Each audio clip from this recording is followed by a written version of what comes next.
জুবিনদাৰ মৃত্যুৰ পিছত যেতিয়া গোটেই অসমে ন্যায় বিচাৰি আছে তেতিয়া তিনিজন ব্যক্তিয়ে হিন্দু আৰু মুছলমানক পৃথক কৰাৰ কাৰণে ডিভাইডেড ৰুল যিটো আছিল ইংৰাজৰ সেইটো প্ৰয়োগ কৰাৰ কাৰণে বিভিন্ন বাংবুং কৰি শেষত কি কৰি আছে কোৰাণ আৰু হাদিছ লৈ আহি বহিছে তিনিজন ব্যক্তিয়ে।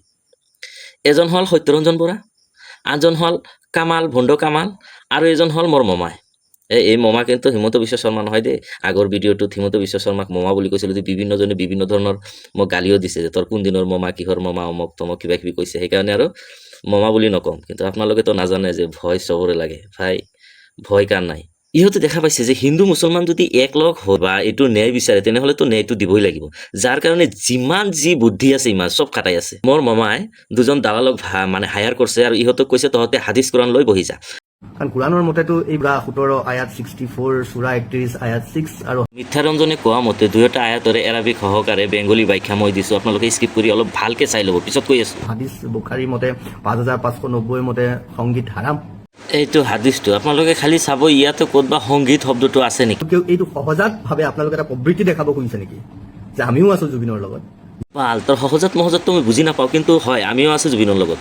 প্ৰথম কথাটো হ'ল তই কোৰাণক লৈ বিভ্ৰান্তি সৃষ্টি কৰি আছে মানুহৰ মাজত, যিটো দেখাবি তাৰ অৰ্থ সহকাৰে মিনিং দেখাবি। এক নম্বৰ কথা হ'ল তাতে সংগীত বুলি তেনেকুৱা নাই, তাতে আছে বেয়া অৰ্থ মিনিং থকা শব্দ আৰু বাদ্যযন্ত্ৰৰ কথা, মদ ভাং বিভিন্ন ধৰণৰ কথা আছে, শয়তানৰ কথা আছে। এনেকুৱা দেখাব খুজি আছা যে ইছলাম ধৰ্মত গান চান নাই, গজল গান চান নাই।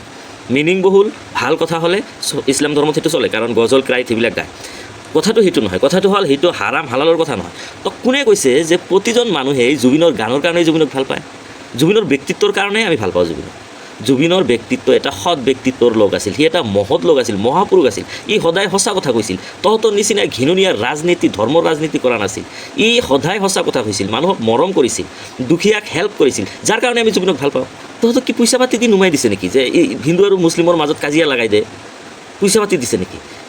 এই মানুহবিলাক চাব, যেতিয়াই পাৱাৰ ইমান হাতৰ পৰা বদলি যাব তেতিয়াই এইবিলাক ক'ত বা গাঁতত সোমাই থাকিব, এইবিলাক নোলাবই তেতিয়া। এতিয়া পাৱাৰৰ বলত কি কি যে কৰি আছে না মোৰ মামাই, মই পাৱাৰ হাতৰ পৰা গুচি যাওক চাব, ক'তবা টুপি পিন্ধি কোনোবা মছজিদত নামাজ পঢ়া দেখা পাব। মোৰ মামাৰ কথা কৈছে দেই, আপোনালোকে একো বেলেগ নাম বুলি নাভাব। তো ৰাইজ আপোনালোকক কৈ আছোঁ, এই তিনিওটা ব্যক্তিয়ে পাগলা হৈ গৈছে, কাৰণ ইহঁতে জানে যে পাৱাৰ হাতৰ পৰা যোৱাৰ পিছতে আমাক জেলত উঠি থাকিব লাগিব। সেইকাৰণে যি টি বুকি আছে, মানুহক বিভ্ৰান্তি কৰি আছে, ভ্ৰমিত কৰি আছে। ইহঁতৰ কথাত কায়ো ভুল যাব নালাগে, ইহঁতৰ ভিডিঅ' আহিলে নট ইণ্টাৰেষ্টেড বুলি মাৰি দিব। আৰু ইহঁত বিভিন্ন ধৰণৰ কথা কৈ আছে, যিটো মেইন কথা জেনুইন কথা, ন্যায় লাগে, কি হৈছিল নহৈছিল জানিব লাগে, কেনেকৈ মাৰিল বা মৰিল সেইটো জানিব লাগে, সেইবিলাক লৈ বাদ দি মুছলিমবিলাকে কিয় আহে? আৰু কওকচোন, অসমত 14 বিলিয়ন মুছলিম মানুহ আছে, মোৰ জানামতে দেখা নাই ক'তো আন্দোলন কৰাতে। ন্যায় লাগে, কাৰণ আমি জানো অন্তৰৰ পৰা সকলোৱে ভাল পায় জুবিন দাক বা কান্দি আছে চবেই, কিন্তু কোৱাতে ভয় খায়, কাৰণ যিটো পৰিস্থিতি মুছলিমে যদি এটা কথা কয় সেইটোৰ গোন্ধতে থকা নাযায়। ইহঁতে কিয় বা এনেকৈ টাৰ্গেট কৰি আছে? মানে মিলা প্ৰীতিটো ইহঁতে দেখিবই নোৱাৰে, মিলা প্ৰীতি হ'বই নিদিব। মিলা প্ৰীতি হ'লেইতো মানে তেতিয়া আৰু ধৰ্মৰ ৰাজনীতি নচলিব না, বস্তু বাহিনীৰ দামৰ ওপৰত ৰাজনীতি চলিব, কিমান চাকৰি বাকৰি দিছে সেইটোৰ ওপৰত ৰাজনীতি চলিব। এইখিনি আমি হ'বই নিদিব। সদায় আমাৰ মাজত ভগাভগি কৰিয়ে ৰাখিব, যাতে ভাগ হৈ যাওঁ, আমি নিজৰ মানে ধৰ্মীয় হিচাপত ভোটদান দিওঁ আৰু